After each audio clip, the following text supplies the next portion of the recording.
আমার বাড়ি হচ্ছে চট্টগ্রামে। আমার উপরে যে হামলা হয় 13 এপ্রিল রাতের প্রায় 9টার দিকে ঢাকাস্থ চট্টগ্রাম সমিতি অফিসে, ওখানে আমাকে সন্ধ্যাবেলা একজন ফোন করেন যে ওখানে যাওয়ার জন্য আগামীকাল পয়লা বৈশাখ উপলক্ষে একটা প্রস্তুতি মিটিং আছে, তোমরা তো ইয়াংম্যান, তোমরা আসো। তো আমি ওই উপলক্ষে ওখানে যাই। আমি ওখানে একটা মিটিংয়ে অংশগ্রহণ করি। মিটিং শেষে অনেকেই চলে যায়, আমরা কয়েকজন ওখানে ছিলাম। ওখানে অনেক মানুষ আসে, কয়েকজন হাতে গোনা। তো ওনারা আসার পরে ওখানে একটু ওনারা অনেক চিল্লাচিল্লি করে বা শাউটে কথা বলে।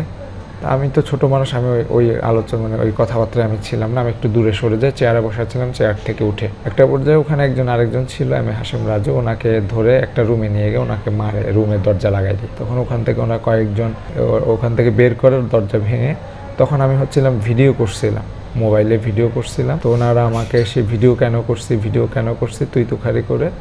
তো একটা পর্যায়ে দেখছি যে ওখানে অনেকগুলো ছেলে, ইয়াং বয়সী ছেলে, 22-25 বছরের জাতীয় ছেলেরা ঢুকে। আমি একটা সোফার উপরে বসেছিলাম, যে আমি কিছুটা অসুস্থ হয়ে গেছি তখন। তখন ওখানে একটা হট্টগোল দেখে আমি ট্রমাটাইজ হয়ে যাই। আমি সোফার উপরে বসেছিলাম এরকম একটা। তখন হঠাৎ করে ছেলেরা আসতে, তুই লাইভ কেন করছো এই বলে আমার উপর ওরা মার শুরু করে অনেকক্ষণ। ওখানে আবার পুলিশ উপস্থিত ছিল, 2জন পুলিশ সদস্য।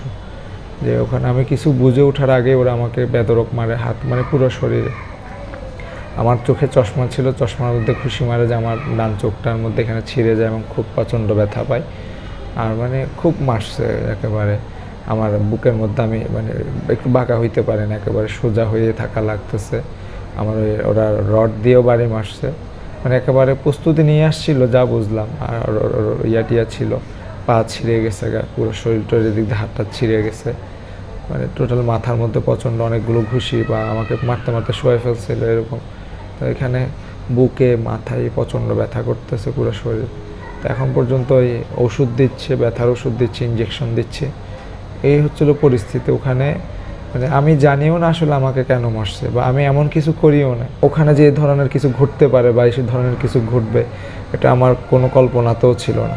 আমাকে যখন দেখলাম যে ওরা তো বলতেছে যে আমি লাইভ কেন করছি বলে আসে, আমি বললাম ভাই আমি অসুস্থ, আমি লাইভ করি নাই, আমার ফোনে ইন্টারনেট নাই। বলছে আমি ভিডিও করছি। তখন আমার হাত থেকে ফোন কেড়ে নিয়ে তখন আমি বললাম যে আমি জুলাই যোদ্ধা। তখন ওরা একটু বিশ্রী ভাষায় বলে, তুই কিসের জুলাই যোদ্ধা, তুই ছাত্রলীগ তো এরে মার, এভাবে বলে আমাকে শুরু করে, ছাত্রলীগ বলে তখন তো ওরা একটা নির্দিষ্ট দলের নাম বলছিল যে আমরা এরকম। তখন যে নির্দিষ্ট দলের নাম বলে, তারা ওই দল থেকে আসছে। ভিডিও করতেছিলাম, ওখানে একজনকে মারছে তো রুমের মধ্যে ঢুকায়। তখন আমি ওই জিনিসটা কি ঘটতেছিল ওই জন্য আমি পকেট থেকে ফোন বের করে আমি জিনিসগুলো রেকর্ড করতেছিলাম, যে রেকর্ড নিতেছিলাম। তো ওই কারণে আমার উপরে হয়তো খেপে গেছে বা এই জাতীয়। তবে আরেকজন বলছিল যে ও একটু তুই তুখারি করে, তোরে আমি আগে থেকে চিনি। ওনার নাম হচ্ছে হাসিম রাজু। উনি ওই চিটং সমিতির যে অ্যাড কমিটি করছে, কমিটির আহ্বায়ক হয়েছে। ওরা হচ্ছে ওই চিটং সমিতির কমিটিতে ছিল, বিগত কমিটিতে বা এই জাতীয়। আমি প্রত্যেককে চিনি না, 2-1জনকে চিনি আমি। আমাকে যখন মারে তখন 2জন পুলিশ সদস্য উপস্থিত ছিলেন। আমাকে যখন পুলিশ সদস্যের উপস্থিতিতেই মারে, তখন আমি তো এত কিছু খেয়াল করতে পারি নাই। আমার চশমা ভেঙে গেছে, আমি ওখানে পড়েছিলাম। প্রভাব বিস্তার করা হইলে তো আমি মানুষ নিয়ে যাইতাম একসাথে, 10-15 জন। আমি একা গেছি, একা গিয়ে তো মানুষ প্রভাব বিস্তার করে না। আমাকে ফোন করছে, আমার ফোন তো আছে, আমাকে ফোন করছে তুমি আসো, তাড়াতাড়ি আসো। ওখানে আমি গিয়ে একটা মিটিংয়ে অংশগ্রহণ করি। অ্যাসিস্ট্যান্ট প্রফেসর, ওনার নাম হাসান, উনি ফোন করছেন যে কোথায় তুমি? আমি তখন বলছিলাম আমি হলে আছি, তো তুমি আসো। তখন আমি গতকাল সন্ধ্যাবেলার দিকে করে আমি চিটং সমিতির অফিসে যাই, যে ওখানে আমার ব্যক্তিগতভাবে প্রভাব বিস্তার করে এই জাতীয়। আমি একা গিয়ে তো আর প্রভাব বিস্তার করতে পারে না। তখন আমি ফেসবুকে লাইভ করি। লাইভ করার পরে আশপাশে যারা ছিল ওখানে ওনারা আসে আমাকে উদ্ধার করেন। আমাকে না, আমাদেরকে উদ্ধার করেন।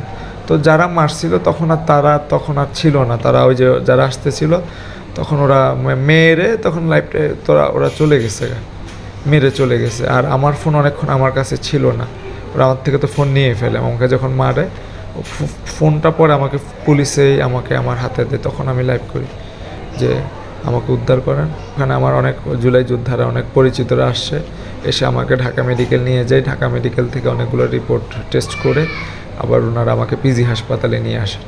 তো এখন শরীরের কন্ডিশন হচ্ছে আমার পুরো শরীরে প্রচণ্ড ব্যথা করতেছে, মানে আমার একেবারে পুরো শরীর। এখন অনেকগুলো করছে, এক্স-রে করছে, তারপরে আলট্রাসোনোগ্রাম করছে, মাথার সিটি স্ক্যান করছে, আমাকে ওই এখন ব্যথার ওষুধ দিচ্ছে।